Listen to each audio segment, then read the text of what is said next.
One night I was awoken to a loud noise. It sounded like a scream followed by banging pots and pans. I stood up with a jolt and grabbed the bat from under my bed. I slowly walked down the hallway to my kitchen. There was a bit of moonlight coming in from the window, so I could just see some pots and pans shining on the floor from the light. I crossed the threshold of the kitchen and switched on the light with one fluid movement. There were pots and pans on the floor that looked to have been knocked from my rack above. That's when I heard a noise again. This time it sounded like a low moan. I turned to the door that led into my basement. It was slightly ajar. I raised the bat above my head as I slowly opened the door. It was dark and it took some time to adjust my eyes to the lack of light. That's when I saw it. There was something at the bottom of the stairs. It was so dark, and the small bit of light from the kitchen seemed to distort what I could see of it. It almost looked like a man crouched at the bottom of the stairs, but there was something wrong with his arms and legs. They were so much longer. They felt like someone had stretched him like a Stretch Armstrong toy. His legs were at least twice as long as his body, and the arms were the same. He was shrouded in a dark haze. He never seemed to be in focus and was constantly vibrating. Besides his limbs, the only thing I could really see was his eyes. They were bright but a deep crimson. They seemed to see me and see behind me at the same time. I froze. I didn't know what to do. That's when, whatever it was, unhinged its jaw and started to let out the most unholy sound I had ever heard in my life. As it, whatever this thing was, let out a sound, it seemed to vibrate harder and become more and more out of focus. That's when it started to run full force at me, and I panicked. I slammed the door in its face and ran to my bathroom. As I ran, I heard the creature or person or whatever it was slam against the door. I closed the bathroom door behind me and locked it, putting my heavy hamper against it. I heard it smack against the door 2 more times, and then I heard the splintering of wood and then silence. I held my breath, willing my ears to hear the tiniest sound. That's when I heard it. It was faint, but once I recognized the sound, my heart froze. It was trying to smell for me. It was sniffing the ground in my kitchen. Gradually the sniffing got louder as it made its way down the hall towards me. I heard it make its way closer, then it stopped right outside my door. It took one big sniff and then it went quiet. I let out a whimper and then it started making the sound again. I backed into the shower sitting, holding the lids to the toilet back in my hands, my bat next to me. That's when I heard it. Sirens. Someone in the neighborhood had called the police and they had just arrived at my house.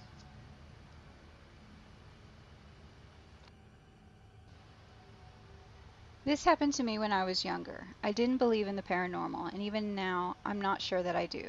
However, no matter how much I tell myself it was my imagination, I know for a fact something unnatural happened that day. A little backstory.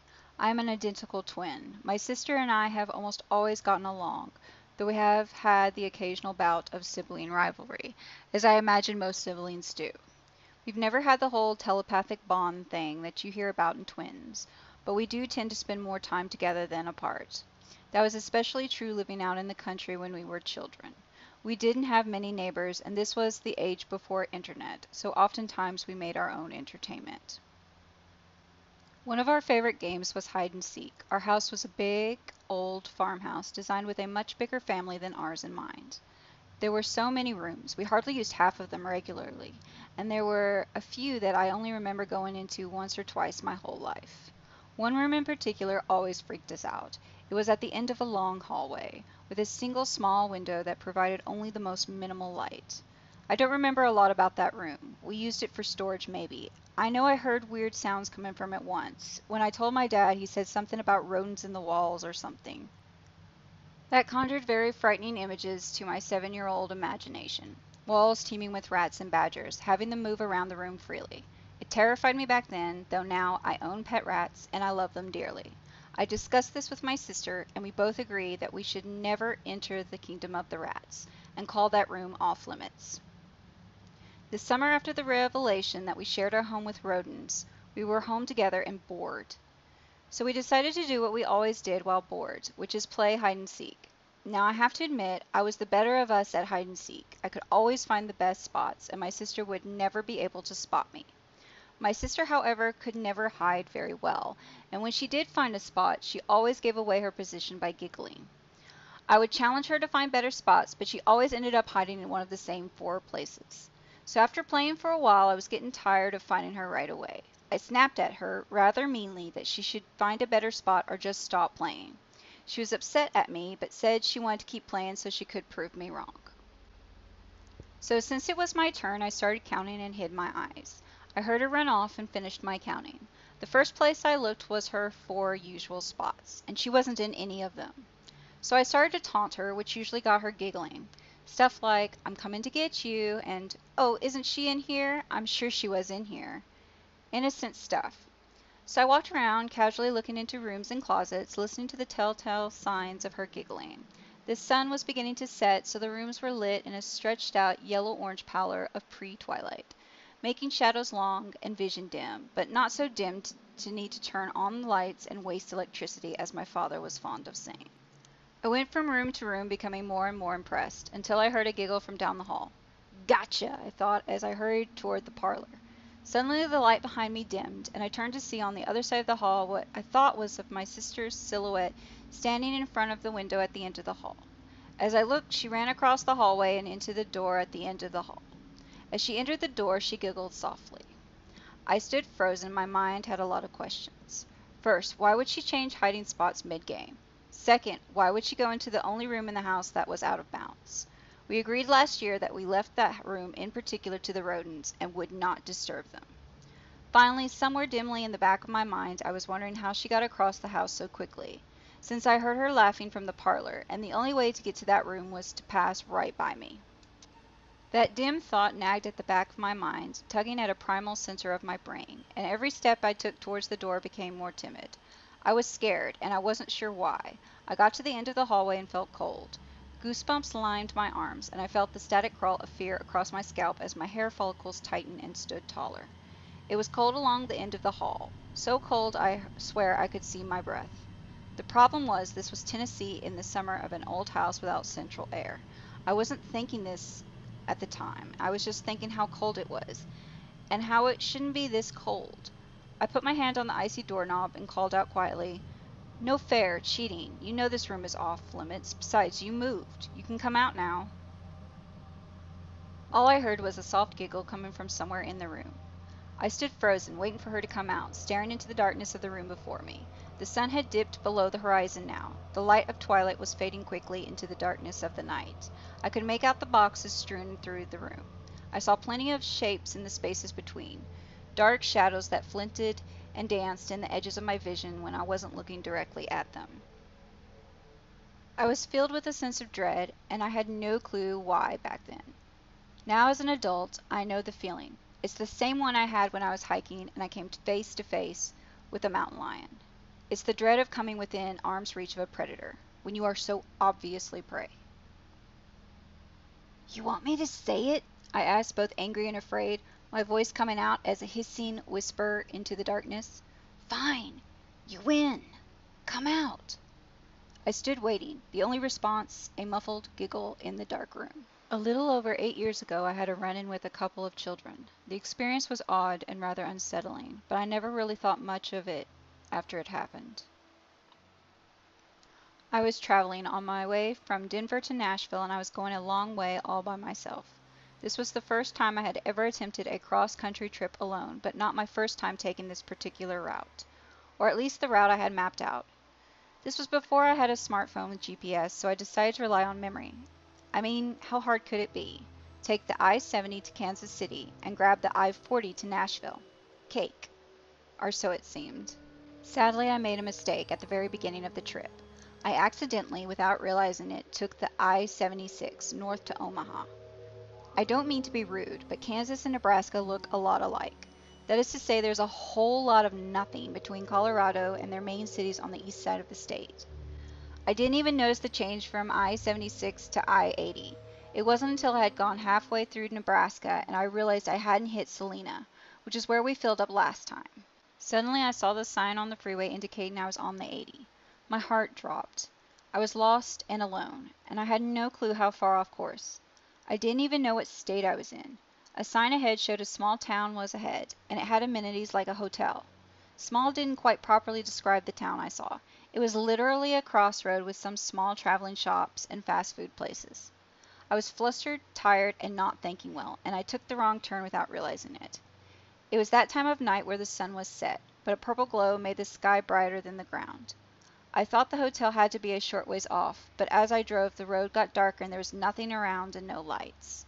I decided to turn around. The road was too thin to pull a single-point U-turn, and I didn't want to block traffic with a three-point turn.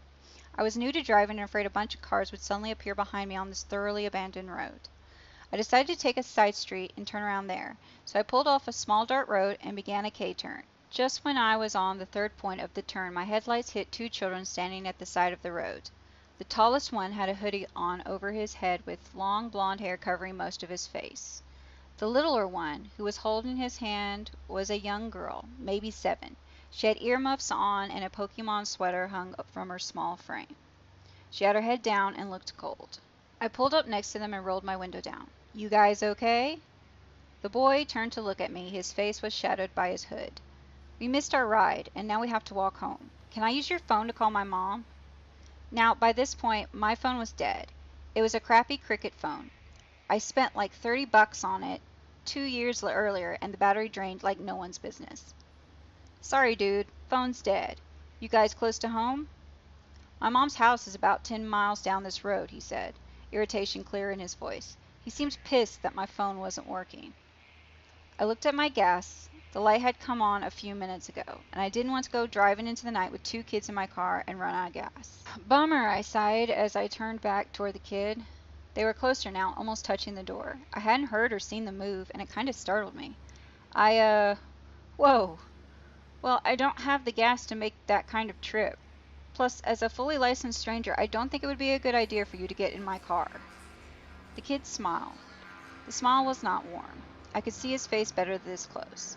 His skin was smooth and pale, and his hair was almost white, it was so blonde. His eyes were still hidden by his hood. "Give us a ride. It's the right thing to do." It wasn't a request, and I was suddenly, for no reason at all, on edge. I thought this kid must be getting ready to try and jump me or something. His whole body language screamed predator, and his sister had stopped shivering. She still wasn't looking at me, but she seemed tense, like a cat about to pounce. "It may very well be the right thing to do, kid, but I'm not comfortable letting you into my car. I can drive back into town and ask someone to call your mom for you, tell her where to pick you up, but that's the best I can do." It was weird. I was scared of a young teenager for no reason, and at the same time, I really wanted to let him into my car. But I didn't budge, and I never took my eyes off him. Something in my gut told me not to stop looking at him. He leaned in, and the light from the cab in my car lit his face fully. Not a single zit. No blemishes or scars. This kid's face was perfect, and he had contacts in, made his whole eyes black. My first thought was LL Cool J's music video for that shark movie. The kid whispered, barely audible above the engine and wind. "You should take me to my mom's house. We are lost and alone. We need help." It took me a second to realize his story had changed. Now suddenly they were lost? For some reason, the fact that he was lying scared me even more. But I didn't want him to know that. I swallowed a lump in my throat, mustered my courage, and flashed a lopsided grin. "Sorry, kid, you just changed the narrative. And when you change the story, my altruism goes right out the window. I hope you guys get home safe, but I've got places to be." With that, I rolled off. He walked beside the car for a couple of seconds as I sped up, and then he stopped. As I approached the crossroad and tapped my brakes, I could see them standing in the road, stared at me. Both of them had dark eyes. It wigged me out something fierce. By the time I reached the lights of the little freeway town, as I like to call them, I had already decided I was making a big deal about nothing. I gassed up, and while I was paying, I told the guy at the counter about the kids walking down the street. He seemed disinterested, but said he'd send a cop that way if he saw one. After that, I forgot about it and grabbed a hotel room, rerouted, and headed out in the morning. I never thought much about it except as an antidote to add to the time I accidentally visited Omaha, Nebraska, which is where I turned south and took a straight shot to Kansas City. It wasn't until recently, with all the stories about BEK, that I realized what I had come across, and I was very retrospectively scared for my own well-being. I don't know if I encountered actual black-eyed kids. Feel free to take this as you will.